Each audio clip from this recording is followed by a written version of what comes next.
देखंतु आज खुशीर दिन कहीं लोकंकर जो आशा आकांक्षा थिला आज एटी ट्रिपल इंजिन सरकार काम करिवो जहाँकि जो कोदला एनएस समस्या विगत दिन थिला ताकू आमे यथाशीघ्र केमिति समाधान करिवो तापाई 2024-25 वर्ष पाई गोटे एस्टिमेटेड बजेट आसीची बजेट हिसाब रे एटी गोटे जो आमर बस स्टाण्ड रही पाखे ऑटो स्टाण्ड रही केमती सुंदर कर जगह दिज्व ता सहित गोटे मार्केट कम्प्लेक्स करने प्रस्तुत होती जद्वारा कि गोटे 100 ରୁ 150 खंडे मार्केट कम्प्लेक्स कर लोके या द्वारा रोजगार पाइपर तत्संग से विभिन्न प्रकार रोड रो जो इनकम्प्लीट काम रही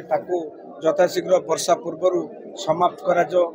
यही प्रकार विभिन्न प्रकार आहरी अन्य काम रही आ गोटे बड़ कथा एत वर्ष कोदला निचला तार गोटे बड़ निजस्व गोटे बड़ बिल्डिंग ना जद्वारा कि मीटिंग करने कम करने असुविधा होती आम भाविचु यथाशीघ्र यही बजेट भितर कम करके सारू एवं लोकंर जो आशा आकांक्षा अच्छी विभिन्न प्रकार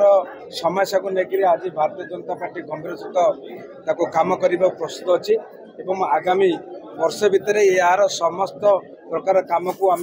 कम्प्लीट कर लोकंर आशा को आम निश्चित संपूर्ण करने चेष्टा कर उपस्थित आम विधायक प्रताप भाई आम चेयरमैन सूर्य भाई समूह काउंसिलर उपस्थित थे ऑफिसर माने उपस्थित थे गोटे संकल्प आम नहीं बाहर लोकों मौलिक समस्या किभली दूर हम